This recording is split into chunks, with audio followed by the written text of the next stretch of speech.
HCS Connects. I'm Kelly Gorel with Hampton City Schools. We have a great show for you today as we are here to talk all about the Academies of Hampton. So with us today is Miss Veronica Hurd, our Director of the Academies of Hampton. Welcome. Thank you. Thank you. Well, we are so excited for you to be with us today because there are many exciting things going on right now with the Academies. But before we really get into what's going on right now for our young people, give us a little bit of an overview for our viewers that just aren't quite sure what the Academies of Hampton are. Okay, that is most certainly a popular question. So what is an academy and what does it mean to go wall to wall? So those are two things that people hear frequently when they're here in the Academies of Hampton. So an academy is a small learning community. So basically a school within a school. So you still have your traditional high school, but there's a small learning community within that high school that has a group of peers and a group of teachers who are really meeting the needs of the young people in that small learning community. The young people in that small learning community are learning through a college and career lens of interest, whether that be law enforcement, health, whatever major industry that is out there, the young person has the opportunity to learn through this lens where we believe they have passion in that lens. In addition to having the team of teachers and the team of students who work together and are learning English, science, mathematics, and these other core subjects through this lens of interest, they have this network of support, whether that be community partners, business partners, and various others who are meeting the needs of the academy and creating a sustained pipeline of workers to enter into those fields that the young people have interest in. And you said wall to wall. Yes. So that is new for Hampton this year because prior we had the 5 pocket academies. Correct. Now this year with our current sophomores, our 10th graders, we are wall to wall in all 4 high schools, which means we have 16 academies and we offered 44 pathways. Correct. But we actually made about 41 pathways. So each 10th grader is in a wall to wall academy / pathway, correct? And they made that decision when? So our young people, so we're following up class of 2021. So when class of 2021 actually graduates, we will be technically wall-to-wall academy model. So that means freshmen through seniors. Freshmen through seniors. So our 9th graders would be part of freshman academy, and then 10th through 12th graders will be part of one of the 16 college and career academies. So all our young people, we're leaving no one out in this model, has the opportunity to learn through a lens of interest. That means simply a young person has some interest in a subject, whether that be, again, law enforcement is usually my go-to, they have the opportunity to apply that lens in their everyday subjects that they're learning in. So they have, not only they can make it come alive and more relevant, but they can apply it to not only what's going on in the classroom, but also outside of the classroom. And you said law enforcement is your go-to. Yes. But as we know, there are 16 academies and the 41 pathways. That's so you're talking tourism, you have acting and performance, you have that extra college career experience. You know, there's all different options for our young people. Correct. One of the questions that we often hear, and we want to definitely, you know, that's the myth, we want to debunk that myth, is that we're setting students up for that one pathway for the rest of their life. But explain how that's not true. That's not true. And I say, when I hear that, I'm like, oh, you're giving the Academies of Hampton way too much power when you think that. Really what we're doing, because I actually have my 2 own children are in this model. I have a daughter who's in part of class of 2021, so I get to follow her up with the model. And I actually have a son who's a current freshman now who's getting ready to move up in the model. So really what we're doing here is we're helping our young people to become aware of this world of work that's outside there, all these different opportunities that are available to them. And then we're working with our young people to find out and to help them find out what interests you. What do you enjoy doing? What do we as parents see our young person doing when no one else is looking or when they're just trying to have fun? So for instance, my son, he's in the process now, and so we're having these conversations at home, and this is, I think, is very important. When I see my son at home, the things he's doing for having fun is he's playing sports outside, or he's on games, or he's drawing and designing things. So I take the things that he's doing at home for fun, not me telling him to do them. Right. And then I'm showing him, oh, Emerson, do you know the career fields that are associated with that you're doing, or with the design? That's graphic design. What do you think about this? And then we have conversations about the different things that you can use graphic design. So it's really helping our young people to A, see the things that they're interested in, and then B, the careers that are associated with them, and then finally having the opportunity for the next 3 years to bring those interests into the classroom and apply it into all the subjects that they're going to be learning through. So it's really creating this space of interest, passion, and then our young people having an authentic voice in their learning experience. And that happens also in their freshman seminar. Yes. So if those conversations aren't going on all the time at home, Right. which many of the times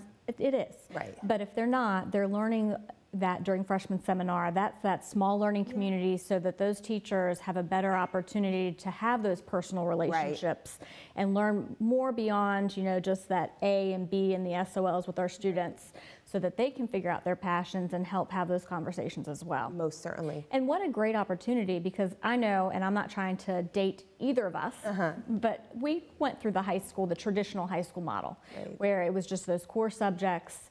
And then when you got to college is when you really were, is this what I want to do? And started exploring with some classes. Right. Some of our classmates went straight through, others diverged, Yes, and they went different ways because they realized that's really not my passion. Right. So that's another great opportunity for our young people to realize, do I want to explore this further, or do I want to change paths? Exactly. And most importantly, what I would say, even to our young person or the family members, is that your young person is still developing a skill set. Whether they continue to go on within this journey or not, or they diverge and go somewhere else, no matter what academy or pathway they enter into, they're leaving with what's known as transferable skills. So everyone keeps hearing the 5 C's, right? The 5 C's are the 21st century skills that people traditionally say not only get you hired, but keep you hired, right? So our young people are learning how to critically, creatively think. They're learning how to collaborate with others. They're learning how to communicate with others. And they're learning how this sense of citizenship and community. Which is a really big part, because if you look at that age group right now, and you know, you have a freshman, I have a freshman as well, you know, they are on their phones all the time. They're very good at texting each other, but those soft skills, those conversations, that collaboration, that communication, they're kind of lacking a little bit more than when we went through school, only because of the technology that's available to them to make it easy. So to have those interviews, or to have those conversations with your coworkers, they're doing those now in school, and we're really sharpening those skills for them as adults, because you need that as an adult. Most you certainly. need that in your career. Most certainly. The backbone of the Academy model is project-based learning experiences. So project-based learning experiences and challenge-based learning experiences. Basically solving real problems, right? And using English, science, math, all these different subjects to solve an actual problem. So our young people, primarily in their freshman year and through the grade levels, are using what's known, again, project-based learning, or PBLs. I had a lovely experience. I use my young people often, the ones that live with me at home, as examples, because I get to see it from, as a director, hearing it from this administrative standpoint, but for me, it's what those conversations look like when we come home. And so my daughter was working on a project-based learning experience in her school, and she was challenged. She was challenged by the experience, but it was such a growing experience for her, because she wasn't allowed to do just a traditional poster board. She had to get creative in how she was demonstrating what she wanted her population to know, which is actually how technology has improved entertainment, right? So she had to be challenged by demonstrating it in a different way to reach an audience. She had to work with a group. She had to learn team dynamics, so she got uncomfortable with team dynamics. She had to learn to step up as a leader and help to move the project alone. But she had this sense of empowerment when she was done with not only with the project that she developed, which is amazing and still up at home, but then also the experience that she went through to get to this end result. So it was by no means just, here's what I learned, here's my presentation, regurgitate that and move along. She developed all these skills that she will be able to build upon next year, the following year, and then when eventually she's in her own career. So it's really taking apart the classroom experience, but building it together to where it's not just one class, it's all our classes together, all the skills we're developing. And those business partners. Exactly. They're pushing really in. Infuse it. So they're using their expertise and exactly. letting our young people know this is what you need to get here, yes. and to mentor them and to assist. Yes, and that's what we saw in the summer. The summer we had the extended learning experiences, which basically is a challenge-based learning experience. And I know that I'm giving you all these terms, but if you want to know more about them, please visit our website. But challenge-based learning experiences where we work with a business partner and we say, give us a problem that you are currently facing and let our students get in front of that problem and develop a proposal for you to helpfully mitigate that problem. And that's exactly what happens over this summer. We worked with 5 different businesses, and we had about 20 students, 25 students per high school who worked on individual projects. And so, for instance, the Mariners Museum was one of our partners this year, and it was a great one. It was a great project. And our young people, basically, the Mariners Museum, their problem is we need to diversify our clientele. We need to bring young people, like the ones who are working on the project, into our museum. Please help us know how to do that. How do we market that? How do we market that to that age group? How do we market that to you? Basically ask them that. And then what happens is our business partners basically move out the way along with our teachers and let our young people have a better understanding of the Mariners Museum. So they got the ins and outs of the Mariners Museum, the true behind the scene look at the Mariners Museum. And then throughout this 16-day experience, they worked closely with this business partner to develop a marketing proposal for them. And then so basically what came from that is not only this wonderful promotional video, date night at the museum, that our young people developed and were part of, but then also they did a 3D design of what one of the exhibits should actually look like, which would be a bit more interactive to attract young people to the exhibit. Our business partners were blown away. Mr. Haig was blown away to where he said, who would have known that's what young people would have came up with? And that's exactly what our young people did, and they're ready to implement that. Well, and that helps the business community, because that was a real world problem, a real life problem for them, where how do I get this age group into our establishment? Right. But look at the rewards that are reaped by our young people, because not only, they're learning the marketing piece, but they're also learning about an establishment and that museum in the community they may not have gone to. Right, and the history of the museum, right? And then the history of Mariners in our region. So the ones that are currently working, the current fields that are fueling that industry, but then also the history of it and being part of that history and seeing themselves in that history, and then also seeing themselves part of the industry moving ahead. But then also the one thing, because young people are always looking, right? Young people are always looking and always taking information in. So whether we're having conversations at home about careers or not, this information is constantly coming in, whether we're watching television or every day when we go to the grocery store and we purchase something. Careers is constant messaging. The one thing from this experience that we didn't really know our young people were taking in, but when they were working with the Mariners Museum, one thing they noticed was the diversity of career opportunities within that one industry or that one business, but then also how they all work together for one common goal, and then how each member of that team had a special skill that made it all come together. And that's what resonated with them, because we all don't need to be good at the writing, we all don't need to be good at certain components, right, but it could be our one thing that makes the entire puzzle come together. And that's what's important for our young people to understand. We all have different skills, we all have different talents, but working together, where all our skills and talents really come to life to make our common goal and achieve that. And they really do. And what's great about the Academy model is you look at like the business and the finance and having those conversations. Just think about like a school division. Right. A 14 to a 18-year-old, they're usually thinking school, teacher. Right. And yes, a big part of our staffing is teaching, but you have that finance.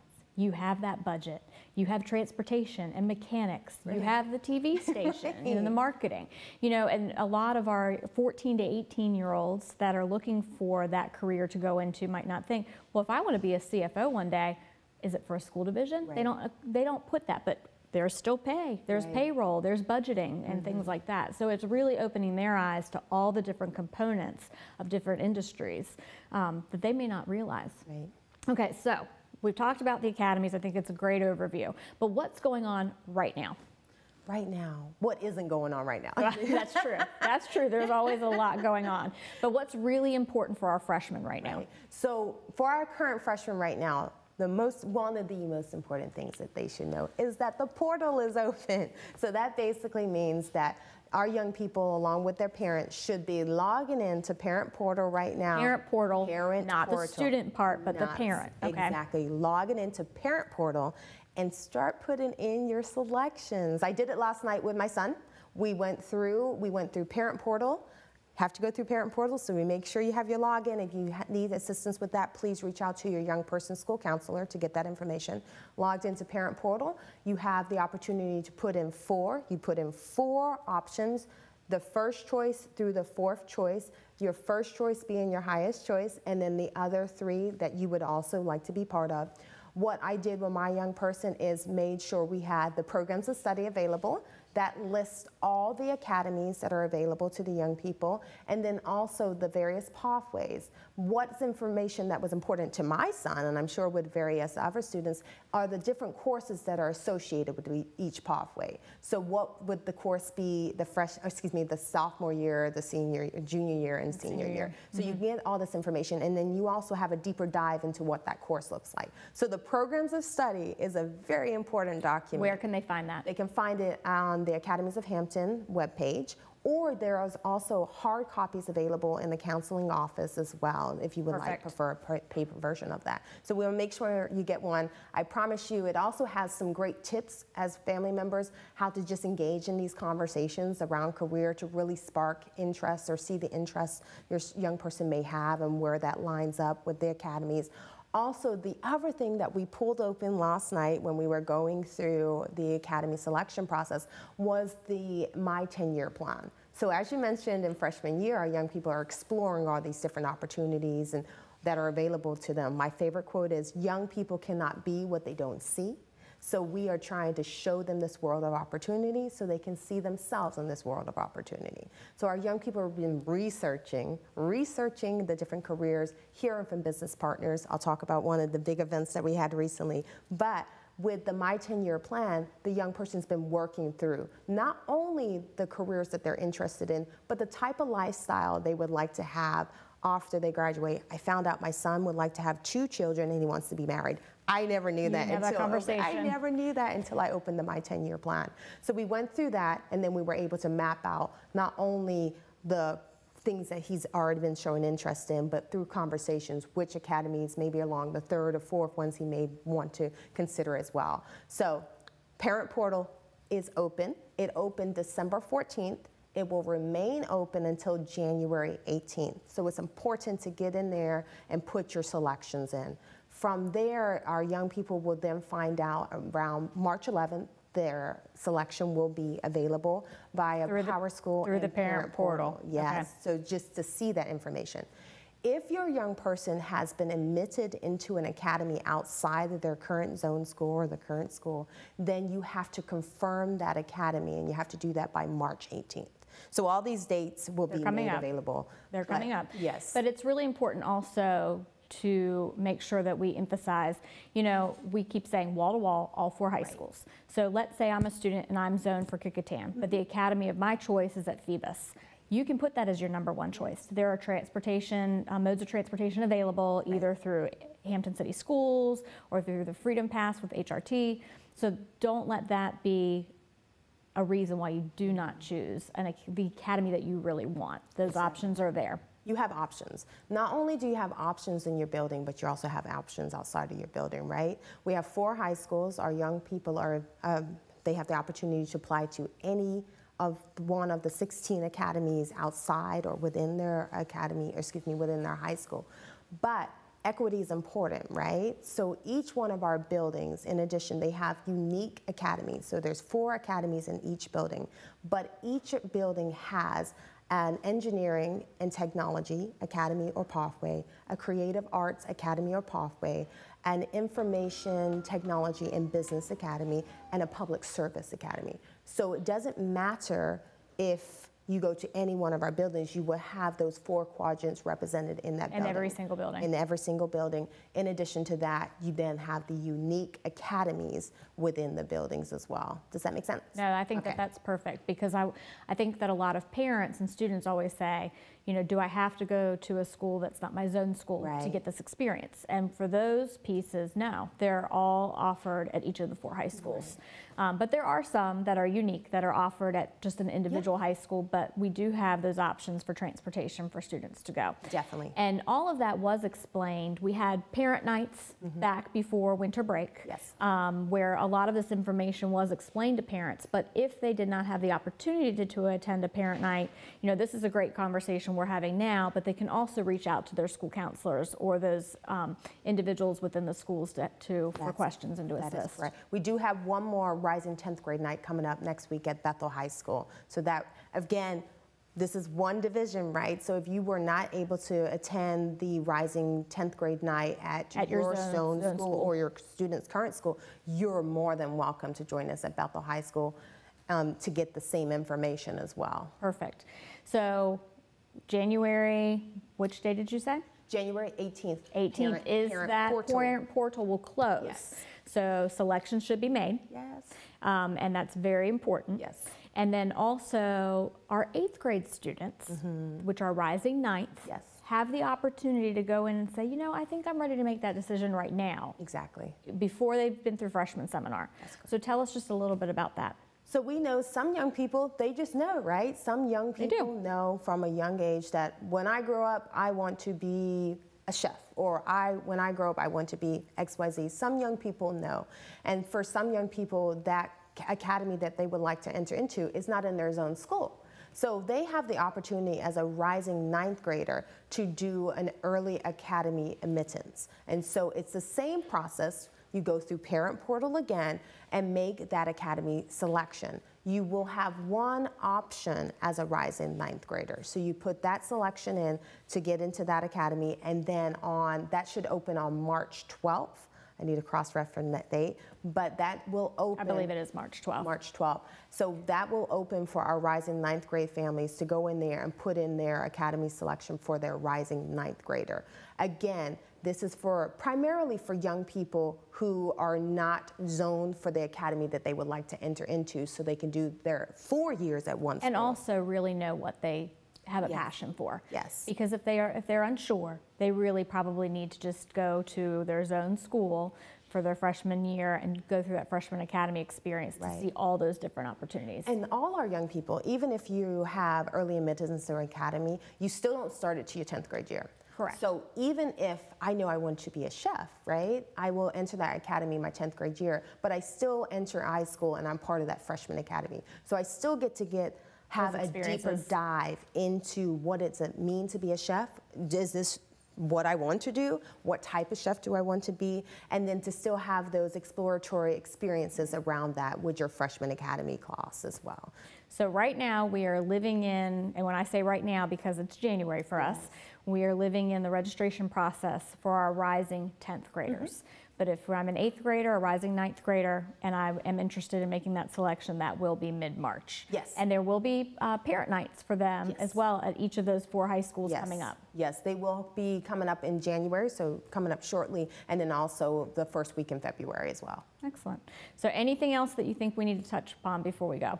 One thing I really want to touch on, because parents, and we love our young people and we want the best thing for our young people, right? If you have questions in regards to your young person that you really just want to sit down and have a chat with someone to just see what this model really looks like and means to your young person, please reach out to your counselor or check in with the academy coach at your young person's high school to really just have that conversation about your young person and what this model looks like to your young person. One thing I do ask, if we're talking about your young person, why not bring your young person in so they can be part of the conversation as well about what does this model look like to me and how can I best maximize this model to my future so I can start this journey now. Excellent. Well, that was a lot of information. Yes. So we're hoping that everybody watches to the end because it's a lot of important information. Yes. But we'll have to keep up with it as we keep growing. Yes, because this has been a very exciting adventure. Yes, I agree. Well, thanks for being here. No problem. Thank you for having me. And thank you all for joining us on HCS Connects. In the meantime, stay connected with us. Follow us on Facebook, Instagram, and Twitter, also on YouTube and our website. Thanks and have a great day.